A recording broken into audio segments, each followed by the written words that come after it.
Sejauh mana burung terbang pasti ingat pulang. Begitu juga orang merantau, Cak.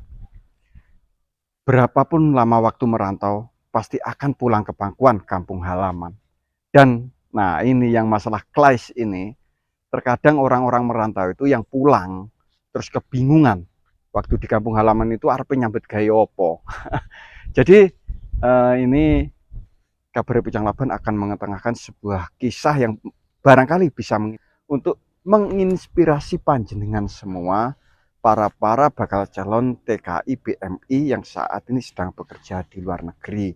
Jadi kita akan ke rumah seseorang mantan TKI yang kemudiannya bisa survive di kampung halaman, membuat sebuah usaha yang bisa dibilang terobosan baru, out of box ya. Karena biasanya profesi ini ditekuni oleh kaum bapak-bapak, kaum kaula senior kalau tidak bisa disebut tua ya. Dan orang muda, dia membuktikan bahwa orang muda itu juga bisa menggeluti profesi ini. Apa itu? Yuk cekidat, kita jalan ke rumahnya. Nah Cak, saat ini kita sedang ada di kediaman Mas Andi, seorang pengusaha muda yang Mas tadi. Yuk kita uluk salam dulu ke beliau.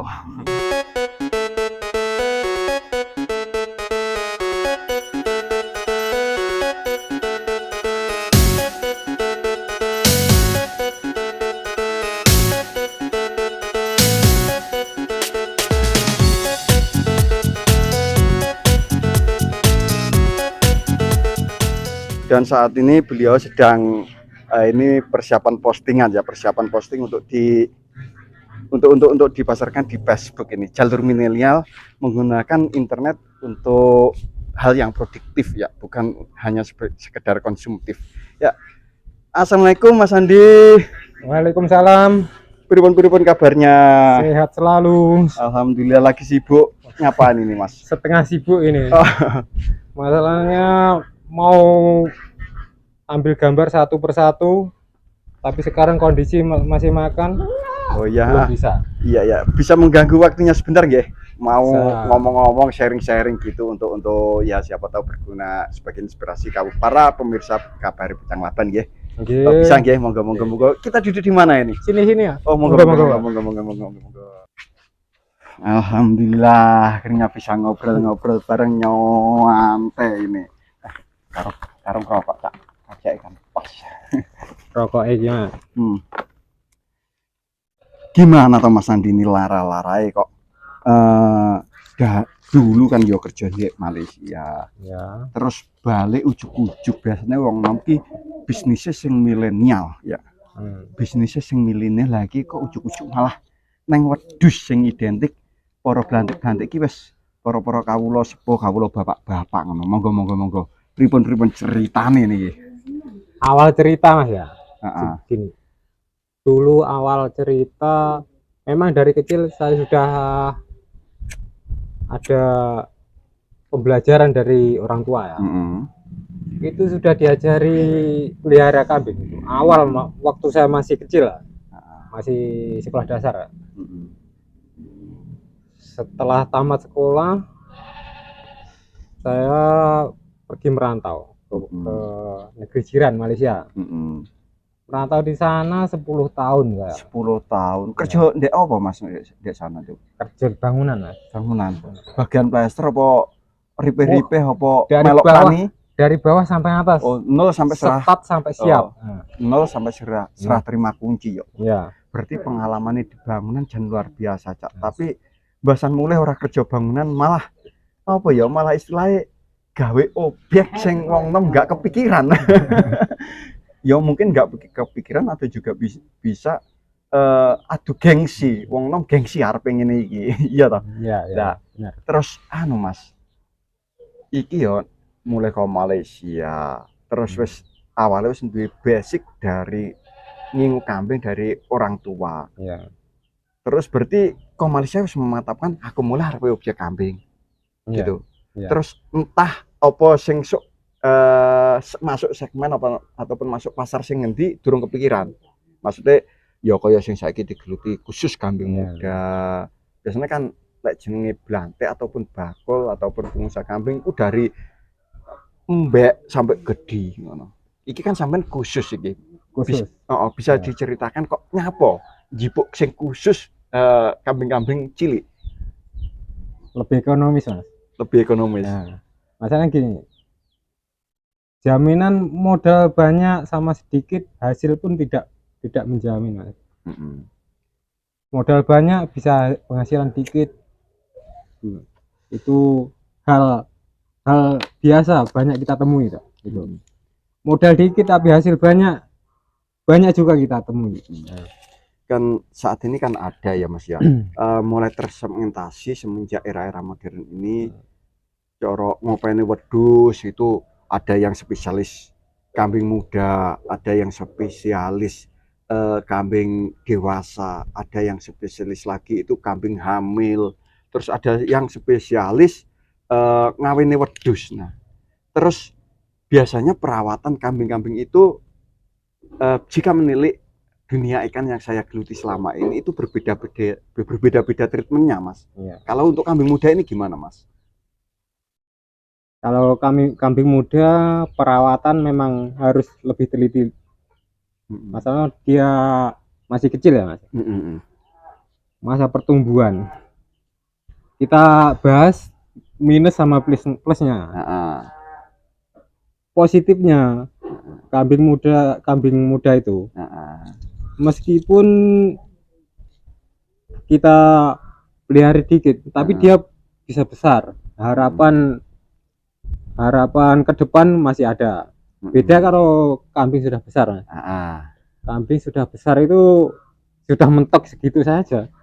Harapan cuma gemuk sama kurus itu aja. Berarti kalau bisa disimpulkan itu kambing muda itu lebih progresif karena untuk tumbuh kembangnya itu lebih optimal, sedangkan kambing dewasa itu hanya untuk penggemukan. Gitu, ya. Oke. Terus pakannya apa saja, Mas? Nah, ini keunggulan kambing kecil. Dia makanan tidak sebanyak kambing besar. Itu keunggulan dari situ. Dari segi hasil kita angkat jauh ke depan, hasil pun sama. Antara kambing kecil sama besar, hasil pun sama. Terbentuknya sama. Dari segi perawatan seperti ini memang lebih rumit. Bedanya itu dia rawan penyakit. Rawan penyakit ya? Nah, tapi kita harus teliti setiap hari jaga kebersihan. Gitu. Perawatan sebagaimana kita merawat keluarga lah, Mas. Masa dia pun sama Tuhan diberikan nyawa, Mas. Ya. Iya. Kita harus beri kasih sayang sepenuh hati, Mas, itu. Jadi cara bahasa intelektualnya atau bahasa apa ya gitu, sayangilah kambingmu, sayangilah peliharaanmu seperti kamu menyayangi dirimu sendiri. Gitu. Tepat sekali. Wah, terus ini kan pakannya kan pakan hijau ya Mas, ya, pakan alam. Adakah pakan-pakan misal kata combor atau apa, terus treatmentnya pakai vitamin atau apa, atau pakai trik-trik khusus misal kata pakai apa itu yang hitam-hitam dari tebu itu? Oh, tetes itu ya? Iya, tetes. Moga-moga untuk pakan-pakannya gimana? Pakan itu selalu tidak harus seperti ini semua, Mas. Masalah kita pun waktu itu membagi, Mas. Kadang cuaca hujan kita tidak bisa cari rumput, cari pakan tidak bisa. Kita alternatif pakai combor itu. Pakai combor. Ya. Jadi dua langkah kita standby lah untuk jaga-jaga. Kita tidak tahu cuaca, Mas. Gitu. Apalagi cuaca sekarang ini ya fluktuatif ya, nggak bisa dijaga nih terangnya kapan, hujannya kapan ya. Oh, ini cukup menarik, Mas. Jadi ini kembali tentang pakan, Mas ya. Kembali tentang pakan. Ini kan di lingkungan rumah ini banyak pakan-pakan alam, pakan hijau. Penuh, jadi ini dipersiapkan sebelum kambing pertama masuk ya. Iya. Persiapan pakan ini kurang lebih 3 tahun, Mas. 3 tahun. Saya mau persiapan dari awal, dari nol. 3 tahun. Jadi misal kata waktu itu kan cuti, pulang Ya. ke rumah, Itu nandur pakan, kemudian balik ke Malaysia lagi, pakan sudah dalam masa panen, siap panen, akhirnya pulang, itu. eksekusi gitu. Ya. Wah, mantap. Ternyata penuh dengan apa ya, Cak? Penuh dengan perencanaan yang panjang banget. Luar biasa. Nah, ini tadi kan masak. Sekarang kita membahas tentang yang lain ini.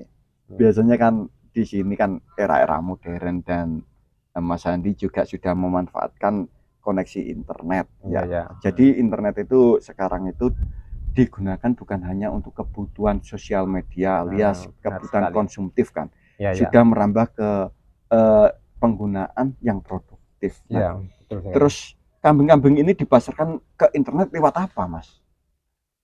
Sekarang itu pintu jual beli banyak, Mas. Tidak seperti dulu. Sekarang dipermudah. Jalan penjualan super mudah sekarang, Mas. Tidak kesusah kita. Banyak aplikasi lah. Kita apapun bisa. WhatsApp, Facebook semua bisa. Oke. Terus selama ini yang Mas Andi prioritaskan di saya tekuni, Mas. WhatsApp, Facebook, WeChat, TikTok pun saya ada. Wow.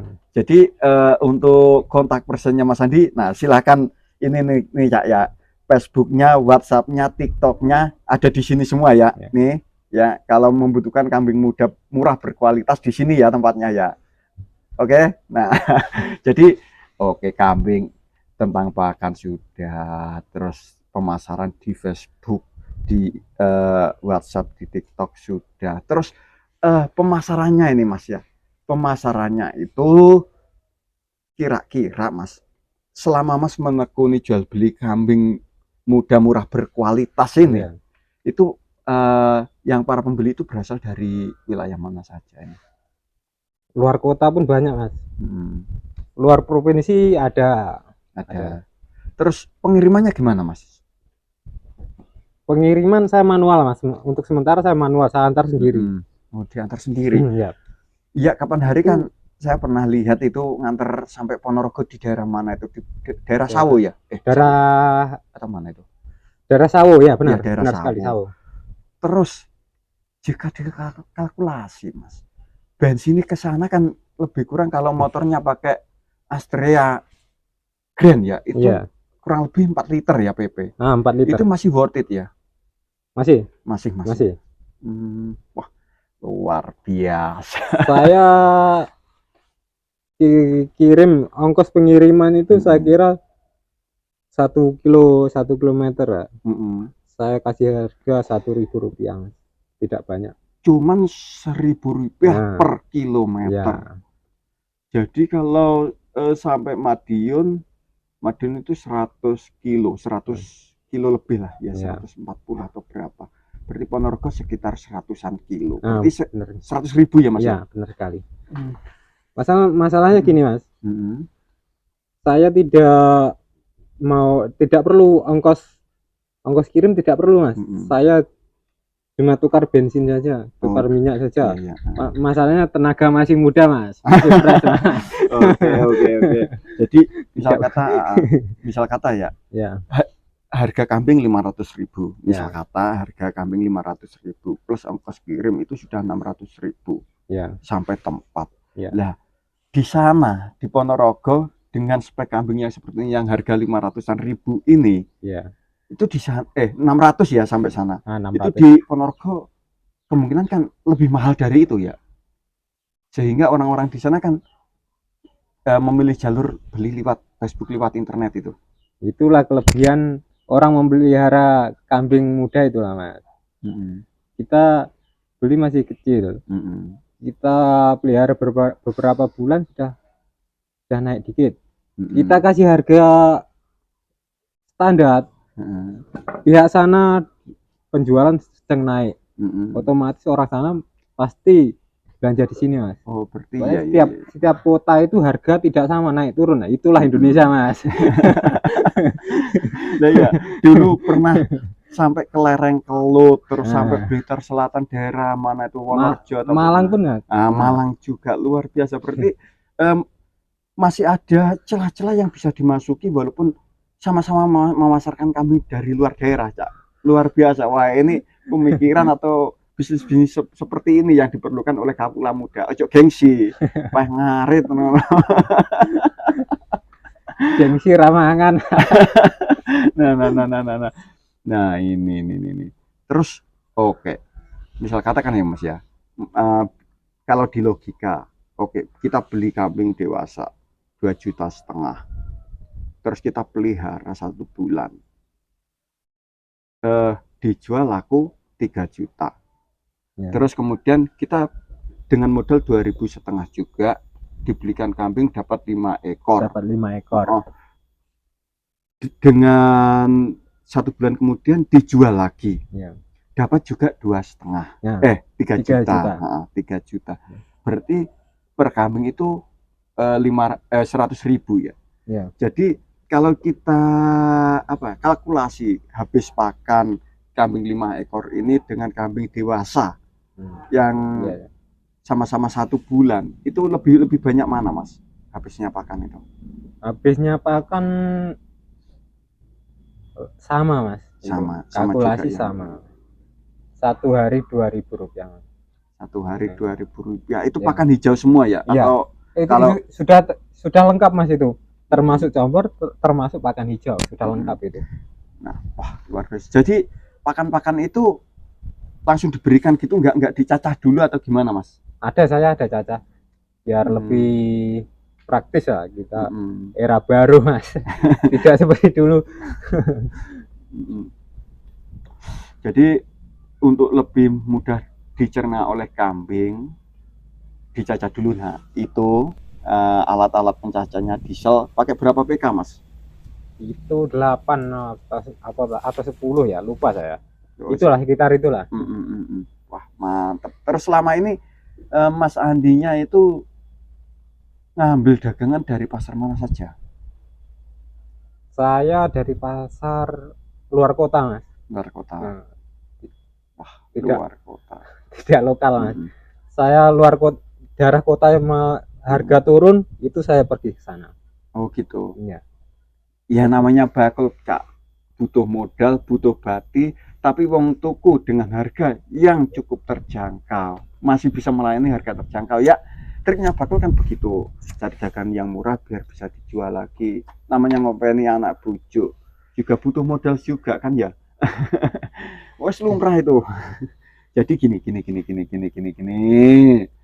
Selain kambing-kambing muda ini, Mas, ada kambing apa lagi, Mas? Kambing dewasa mungkin atau gimana? Saya kambing muda untuk bisnis keseharian, Mas. Untuk perputaran modal ya. Keseharian. Tapi saya pelihara kambing besar juga, Mas. Itu buat tabungan jangka panjang. Investasi jangka panjang.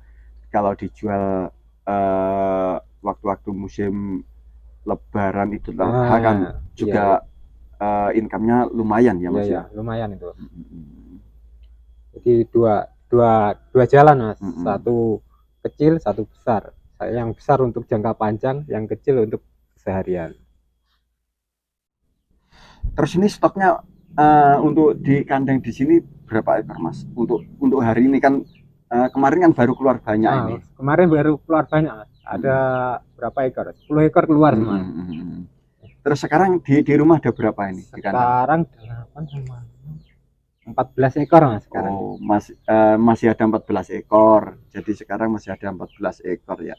Terus, nah ini kedepannya, Mas ya. Ya. Kan Mas sudah menggeluti bidang ini sudah beberapa waktu ya, beberapa waktu berjalan. Terus kedepannya ini targetnya jangka pendek, jangka menengah, dan jangka panjang itu apa itu? Target pasti ada, harus ada, memang untuk penyemangat ya. Ya, memang harus ada.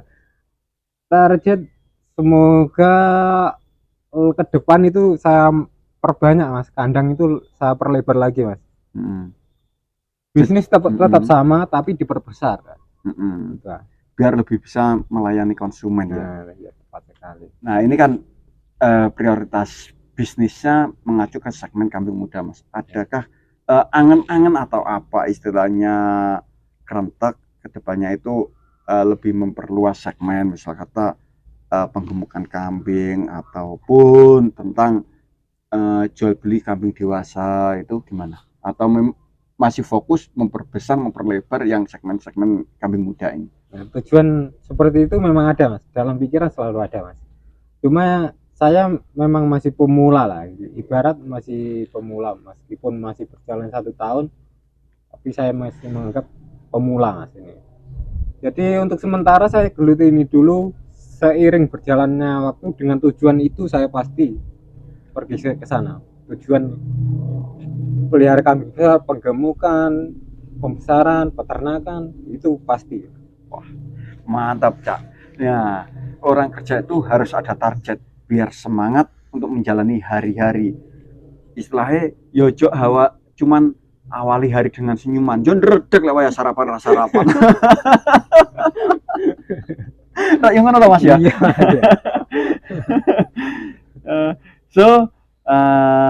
Begitulah Cak ya. Begitu kita ngobrol-ngobrol singkat, sharing-sharing dengan Mas Andi.